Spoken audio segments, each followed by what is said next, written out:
Hello everybody, and welcome to my new Let's Play on Hand of Fate. You're probably wondering why I'm not uploading any more Dying Light, and, well, that's because the last two episodes recorded, I feel like weren't really my best, and looking back over the previous videos I recorded, it just felt like my commentary was forced. And I've learned that open world games really don't work with my style of commentary. Because the way it would have gone is either A, I would have had to continue cutting out traveling from point to point, because I would really have nothing to say during those times, which in turn would cut out a lot of the game, because traveling and exploration are part of open world, or I would have had to have tried forcing commentary during traveling, which I feel like neither you nor I would have enjoyed. So instead, I'm going to stop trying with Dying Light and stick to more, and other open world games, and stick to more linear games that I can do commentary for easily without having to cut out huge chunks of the game. But without further ado, let's get this game started. And very quickly check settings to make sure nothing is reset. Okay, good. One more for the game. Come, sit. You have passed the 13 gates. And you come to my table to play the game of life and death. Your stake is wagered. I refuse none who come here. Yet, I say, turn back.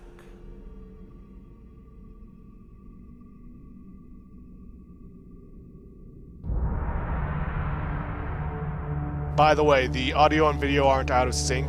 I don't know why, but for that scene, the subtitles are just out of sync with the audio, so don't worry.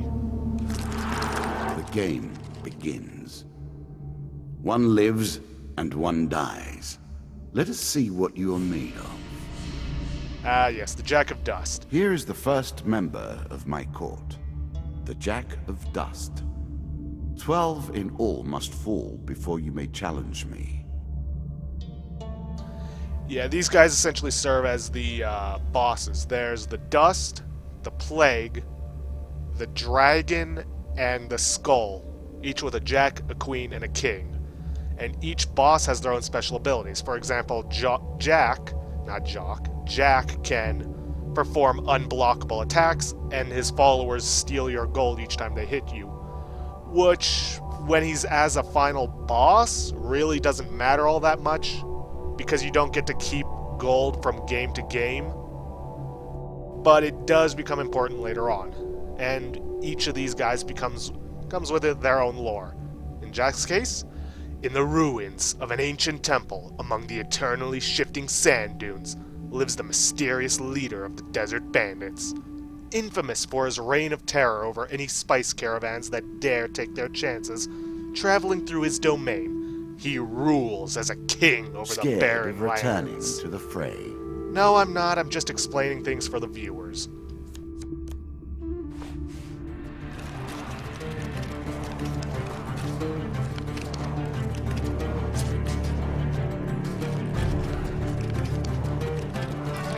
Let the cards fall where they may. We begin. Now, each layout is randomized, and basically the way it works is we move from card to card. When we get to the card, he flips it over and it reveals what it is. More often than not, it's an encounter, but it could also be a shop where we can spend our gold. Now, one thing to keep in mind is that we have food. Each time we move to a card, be it a new one or an old one, we use up food. And if we need it, it also heals us. But if we run out of food, which is a very real possibility in this game, at least later on, then we start to starve and lose health. Ah, the Twisted That Canyon. first moment, that glinting weapon, the call to action, to adventure. Truly, there is nothing like it. You see a weapon glinting in the sunlight, lying next to a skeleton at the bottom of the canyon. The walls of the canyon are covered in thick vines, perfect for climbing. Yeah, let's go for it. And here comes the chance aspect of the game. Choose from these options. Now, they're not always going to be that easy. Sometimes there's going to be 3 failure cards and 1 success card, and sometimes they will shuffle more than once. Now, if you're sharp-eyed, then you can, at the very least, keep track of what card was on top. Won't always work, but it's a good thing to keep in mind. Ooh, a sword. Weird. I usually get an axe from that. Still, though, better than our rusty A moment one. to savor. That will make you much more effective. Ah, Mr. Lionel. For the first few bosses, this guy's going to be pretty useful for us. Whilst enjoying your evening meal at the local tavern, a strange old man takes the seat next to yours. He taps your shoulder quite painfully with his wooden staff to get your attention, and you notice that he appears to be a goblin, poorly disguised as a human. His wizened face grins at you with a hint of madness. "My name is Mr. Lionel. If you give me what I need, boy, I will conjure up your heart's desire with this wizarding wand of my own creation." He cackles uncontrollably for a few moments, then sits patiently waiting for your answer. Don't ask him what he needs, he's just going to take it and you get nothing. Don't ignore him, and don't bother giving him 20 gold. This early, we can just give him food without any consequence. He considers the bread seriously before placing it carefully in his coat pocket, seemingly satisfied. Mr. Lionel taps his staff on the ground, and his shield materializes at your feet. "There you go, old bean."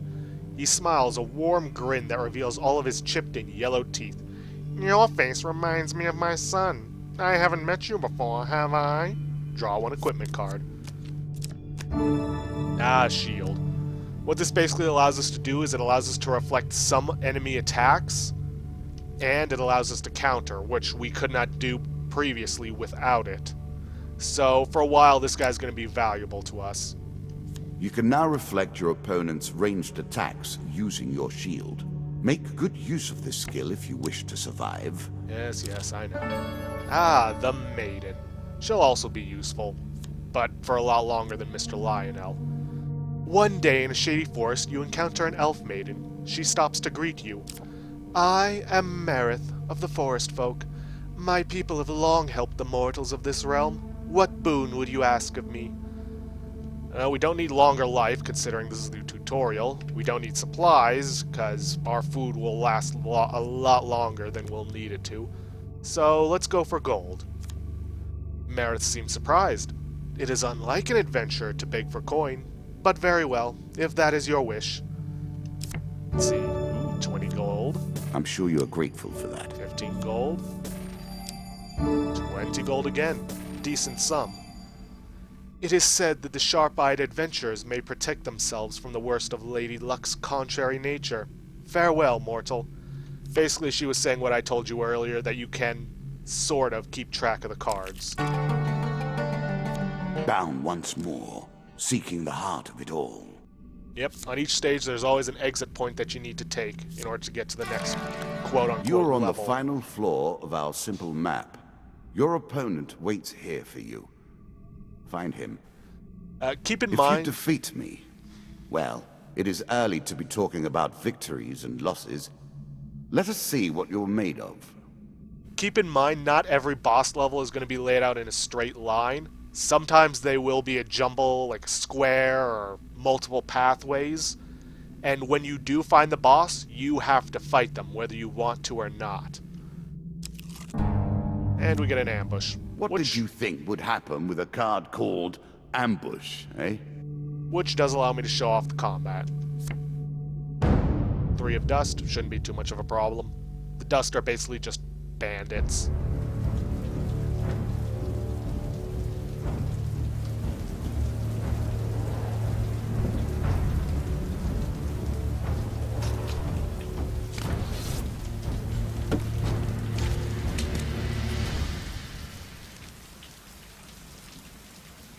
You can now counter your opponent's attacks. Hit the counter button when you see the flashing indicator. Basically, combat works here like it does in any other Batman Arkham style game. You have an attack, you have a stun, and you have a counter. However, that counter only exists so long as you have a shield. There are also special abilities you can get, but I'll go over them when we get one.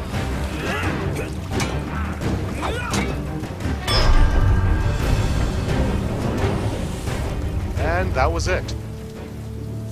Okay, that's funny the way he fell. But anyways, don't expect all fights to remain that easy, because as the game progresses, the enemies will get upgraded with more attacks, tougher abilities, stronger attacks too. Anyways, one of them is only pretending to be dead. Well, let's sneak up and kill him.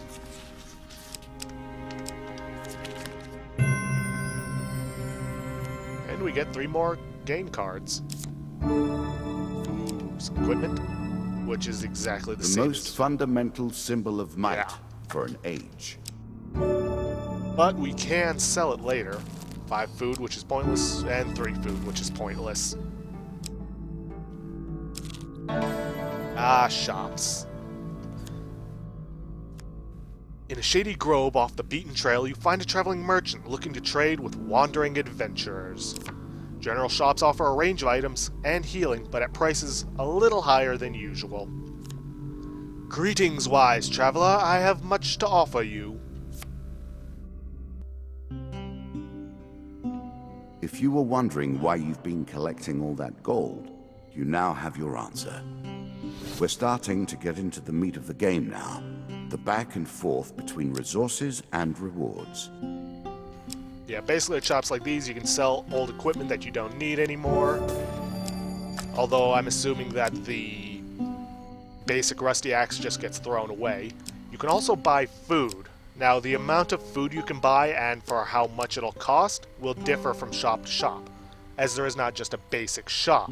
There is also jewelers, priests, tinkers, and for example, you can buy a lot of food from a priest, but you're not going to find very much from a jeweler. Now, let's see. Extra 2 damage couldn't hurt. That's only Peasant's 10 weapon, gold. but effective nonetheless. Interesting choice. Why is he selling a rusty axe? Don't need that. Explorer's helmet. Doesn't really give us any defensive bonus, but, well, may as well buy it. A small aid to navigation, but still. You already have a shield. I was hoping to find an artifact. Artifacts are essentially your magic spells of the game.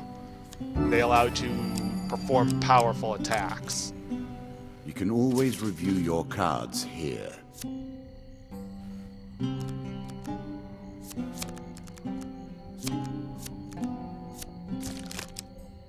Alright, don't need any food, we're at full health, so let's just leave the shop.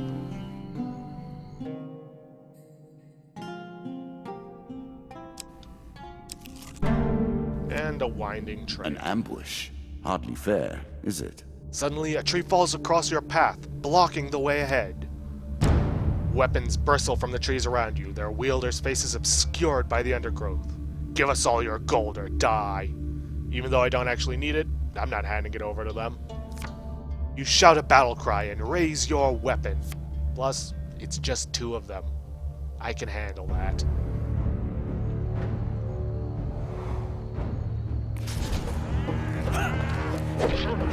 Come on. Line up. Get your wax.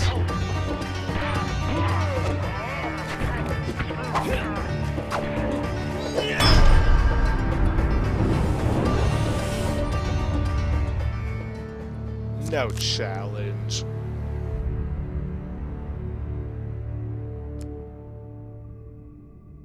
Let's see. Ooh, some new equipment. Of course.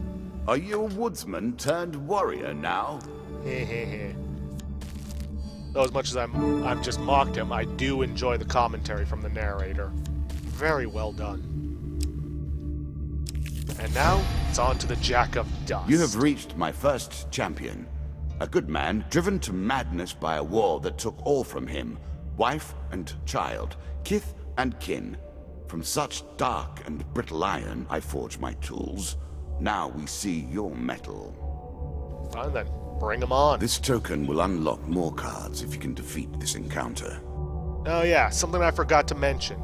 You see this little symbol beneath the name of the Jack of Dust? Whenever you see that on a card, it means that if you can successfully complete it, then you gain tokens which unlock new cards.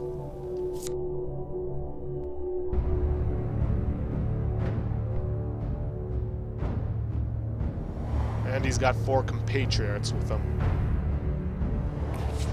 Better to take them out so I can focus on Jack.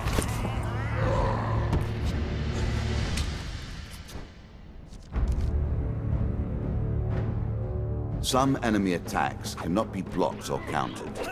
Get out of the way or stop them with your own counterattack. Yeah, basically when you see that red indicator, you cannot block that attack. Your best bet is to either get out of the way with a dodge roll or try and preempt him with your own attack.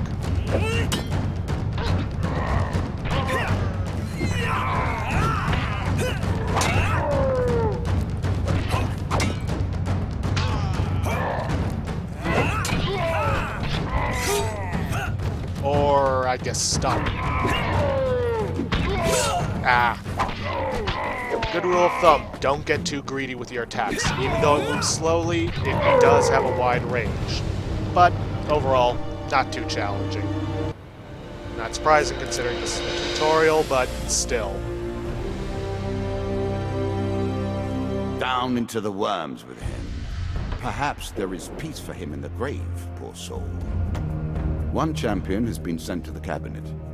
Yet we are only at the start of our road. You will face 11 more opponents who will test your strength, your memories, and your resolve. Few fall at the first hurdle. None reach the last. We have wagered, and you have won. You may claim your rewards, yet I will also claim mine. As you improve, so do I. Balance must be retained. Basically what he's saying is that as you get new cards to help you improve, he will also gain new cards to make life difficult for you. Now, you see the 2 cards with the locks on them? That means those cards have to be in your deck no matter what. Which is unsurprising with the Jack of Skulls card, considering that's our next boss. We also gain some new equipment. Not bad. We'll go over them when we find them. And we gain a new challenge, Bandit Attack.